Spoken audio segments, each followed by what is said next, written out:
यह हमारा दायित्व है। इस दायित्व बोध की भावना मन में रखकर फिर हमें इस विचार में माने विचार को प्रस्तुत भी करना है और विचार में सहभागी भी होना है, और ये भी ध्यान में रखना है कि आगे चलकर इस विचार को हमें व्यवहार में और व्यवस्था में लाना भी है। यह अपने आप ही विश्व में शिक्षकों को मिला हुआ दायित्व है। यह दायित्व अगर शिक्षक समुदाय नहीं स्वीकार करता है तो कोई उसको दंड नहीं दे सकता, क्योंकि शिक्षक गुरु होता है और वो सबसे ऊपर होता है, उसको दंड देने वाला और कोई नहीं होता है। परंतु जब दंड देने वाला और कोई नहीं होता है तब प्रमाद करने का पाप भी सबसे बड़ा होता है। इस बात को मन में रखकर फिर हमने भी कहा कि विश्व संदर्भ क्या है, तो विश्व आज जितने भी संकटों से ग्रस्त है उसको हम मोटे मोटे 4 विभागों में बांट सकते हैं। सबसे पहला संकट है दारिद्र्य का, भूखमरी का, और इसके विविध रूप हैं। दुनिया के अनेक देशों को खाना भी नसीब नहीं होता है, भूखमरी से ग्रस्त है। अनेक देश भूख के कारण, आहार न मिलने के कारण नष्ट हो रहे हैं या बड़ी बड़ी आर्थिक सत्ताओं के गुलाम हो रहे हैं। हमारे देश की बात करें या अमेरिका जैसे तथाकथित नंबर 1 देश की बात करें तो भी शिक्षित लोगों की बेरोजगारी यह सार्वत्रिक संकट है। काम नहीं मिलता, रोजगार नहीं मिलता, पैसा नहीं मिलता, अन्न नहीं मिलता, सुविधाएं नहीं मिलती, बेहाली, आर्थिक बेहाली, यह एक बहुत बड़ा वैश्विक संकट है। दूसरा संकट है आत्यंतिक हिंसा। केवल महिलाएं नहीं, पुरुष भी सुरक्षित नहीं है, जान पर खतरा है, आतंकवाद बढ़ा है, ये तो हम अनुभव कर ही रहे हैं। रास्ते चलते कौन क्या छीन लेगा इसकी कोई हमी अमेरिका में नहीं दे सकता। कोई भी वृद्धों के हाथ से छीना जाता है, अगर छीन कर नहीं मिलता तो मार कर लिया जाता है।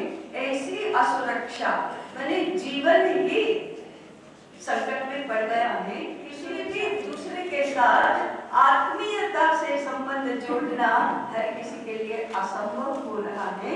ऐसी हिंसा से पूरा विश्व आज ग्रस्त है। तीसरा संकट है असंस्कारिता। शालीनता जैसी, सभ्यता जैसी चीज बहुत कम दिखाई दे। बोलने चलने में, जिसको हम गुजराती में कहते हैं तोछड़ापन, किसी का भी आदर करने की जरूरत ही नहीं है, किसी बात का भी विश्वास करने की जरूरत ही नहीं है। माने विश्वास करने की तो संभावना भी नहीं है। विश्वसनीय हमको होना चाहिए और किसी के लिए ऐसा भी नहीं लगता है। माने मैं स्वयं विश्वसनीय नहीं हूँ, इसलिए औरों को भी मेरे जैसा मानती हूँ और मैं किसी के ऊपर विश्वास नहीं कर सकती। जब विश्वास के संबंध खत्म होते हैं तब सबको अपनी अपनी चिंता करनी पड़ती है। जब अपनी अपनी चिंता करनी पड़ती है तो एक प्रकार का मानसिक भय और तनाव और चिंताएं मनुष्य को ग्रस्त लेती है। ऐसी चिंताओं के कारण से सभ्यता नहीं रहती, शिष्टता नहीं रहती, संस्कारिता। माने हम भारतीय लोगों को तो ऐसा विचार करना सहज है, हम अन्न को पवित्र मानते हैं, लेकिन आज नहीं मानते। जल को पवित्र मानते हैं, लेकिन आज नहीं मानते। क्यों? संस्कारिता नहीं, प्रकृति के प्रति आदर नहीं, बड़ों के प्रति आदर नहीं, शिक्षकों के प्रति आदर नहीं। ज्ञानवान है, चरित्रवान है, गुणवान है, उसके प्रति आदर भी नहीं है। और व्यवहार का तरीका, रास्ते में चलते भी कुछ भी किसी भी प्रकार का व्यवहार हो सकता है। मर्यादा, लज्जा, संकोच, शालीनता, सभ्यता, शिष्ट आचरण, इसकी कोई कीमत नहीं है। ये जरूरी नहीं लगता हमको। मनुष्य है तो जरा अच्छे से व्यवहार करना चाहिए। ऐसा न प्रकृति के साथ, न मनुष्यों के साथ, न तत्वों के साथ कोई व्यवहार है। तो तीसरा ये संकट है। मनुष्यता के लिए संकट है। और जब मनुष्यता के ऊपर संकट आता है तो सारे विश्व पर माने पंचमहाभूतों पर भी संकट आता है और प्राणी वनस्पति इनके ऊपर भी संकट आता ही है, क्योंकि मनुष्य ही इन संकटों का निर्माता है। संकट किसके कारण से होते हैं? मनुष्य के कारण से ही होते हैं। इसलिए जब मनुष्य ऐसा असंस्कारित हो जाता है तो सारा मनुष्येतर सृष्टि भी संकट से ग्रस्त हो ही जाती है। चौथा संकट है, इन तीनों की जड़ में भी है, तीनों से ज्यादा गंभीर भी है, तीनों से ज्यादा अंदर तक उतरा हुआ है, इतना अंदर तक कि हमको एहसास भी नहीं होता। और वह संकट है गुलामी का, दासता का। हमें आज एक ही प्रकार की गुलामी मालूम है, वह है राजकीय गुलामी। और हम कहते हैं 1947 के पहले हम गुलाम थे, ब्रिटिशों के गुलाम थे। परंतु ये तो केवल राजकीय गुलामी है, टेक्निकल गुलामी है। आज हम टेक्निकली स्वतंत्र हैं, परंतु पूरा विश्व किस प्रकार की गुलामी के संकट में ग्रसित हो गया है? मनुष्य अपनी इंद्रियों का गुलाम है। माने मुझे कोई स्वादिष्ट चीज चाहिए तो फिर मैं मान अपमान की परवाह नहीं करती, शिष्टता के नियमों का पालन नहीं करती, किसी का छीन नहीं लेना चाहिए ऐसे नियम का भी पालन नहीं करती, ये मेरे लिए नहीं है इसका भी पालन नहीं करती, और मेरा स्वास्थ्य खराब हो जाएगा ये भी नहीं मुझे याद रहता। पेट खराब होने वाला है, कल मेरा डायबिटीज बढ़ जाने वाला है, मेरी एसिडिटी बढ़ जाने वाली है, मुझे कल हॉस्पिटल में एडमिट होने की नौबत आ जाने वाली है, तो भी आज अगर कोई स्वादिष्ट चीज सामने आ गई तो खाए बिना रहा नहीं जाएगा। ये तो केवल खाने की बात हुई, जितने भी इंद्रियों के अनुभव है। अब हर कोई चलाता है, टीवी के कारण से हमारे बच्चों को गए, परंतु घर में टीवी होना तो प्रतिष्ठा का लक्षण है। ये क्या है? हम भूल गए कि हमारी इंद्रियां टीवी की गुलाम हैं। हम टीवी को वश में नहीं कर सकते, हम अपनी इंद्रियों को वश में नहीं कर सकते, बुद्धि से चलाते हैं, प्रत्यक्ष अनुभव देखते हैं कि अपने बच्चे खराब हो रहे हैं, हमारी मनोवृत्ति विकृत हो रही है, तो भी कौन सी चीज हमें टीवी को घर में रखने के लिए प्रवृत्त करती है? ये है हमारी इंद्रियों की गुलामी। और जब मनुष्य अपनी इंद्रियों का गुलाम होता है तो उसका मनोबल बहुत दुर्बल होता है, वो किसी भी प्रकार के आकर्षणों को रेजिस्ट नहीं कर सकता है। इसलिए सामने अगर सोना चांदी हीरे धन देखा तो फिर नीतिमत्ता नहीं रहेगी। लोग लज्जा, लोग क्या कहेंगे? कोई एक सही बात करनी है तो भी हम सोचते हैं लोग क्या कहेंगे। सत्य के पक्ष में हम खड़े नहीं हो सकते, क्योंकि 10 दुर्जन अपने आसपास जो है वो हमारी निंदा करते हैं या मजाक करते हैं। दुर्जनों की निंदा सज्जन भी सहन नहीं कर सकता, मन की दुर्बलता है। तो हम मन के गुलाम हैं, इंद्रियों के गुलाम, हम व्यवस्था के गुलाम हैं। हम अर्थार्जन के लिए धीरे धीरे नौकरी को श्रेष्ठ व्यवसाय मानने लगे हैं। 50 साल पहले पूरे भारत में कहा जाता था पैसा कमाने के लिए उत्तम कृषि, मध्यम व्यापार और कनिष्ठ नौकरी, और सबसे अधम भीख मांगना। आज भीख मांगने को भी हम इतना खराब नहीं मानते हैं, हर समय हाथ पसारे रहते हैं। किनके सामने? हम किनके सामने?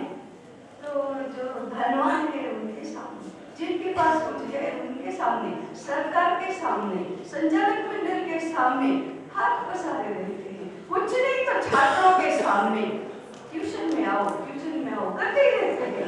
ये क्या है? वाले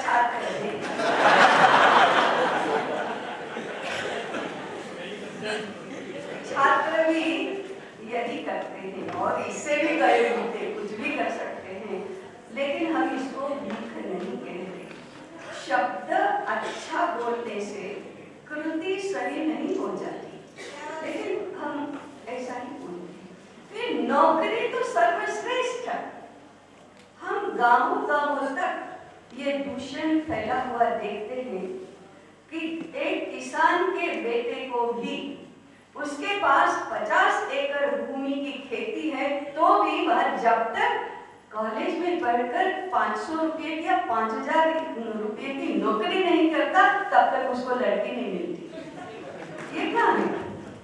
नौकरी के बिना नहीं चलता। नौकरी करना माने किसी और का काम करना, तो ये तो गुलामी है।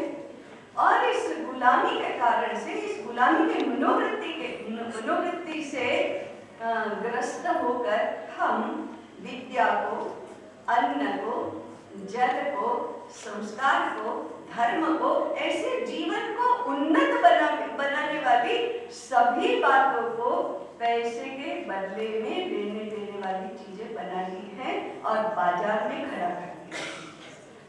स्त्री का देह बिकने की चीज है, शील बिकने की चीज है, धर्म बिकने की चीज है, अन्न बिकने की चीज है, विद्या भी बिकने की ही चीज है और बाजार सर्वोपरि हो गया है। ये क्या है? ये तो व्यवस्था के हम गुलाम हैं। हमने व्यवस्थाएं ऐसी खड़ी कर दी है। हम यंत्रों के गुलाम हैं। हमको यंत्रों से एडजस्ट करना पड़ता है। यंत्र हमारे सहयोगी नहीं है। यंत्र जरूरी है, पूरी व्यवस्था में यंत्र अवश्य जरूरी है।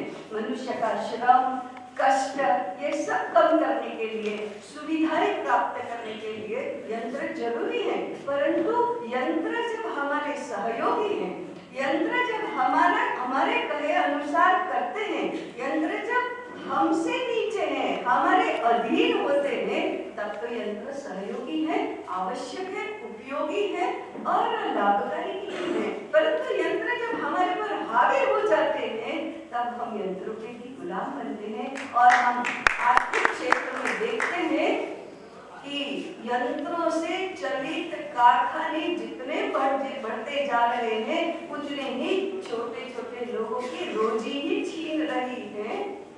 और फिर इन सब को हम विकास के नाम पर जस्टिफाई करते हैं।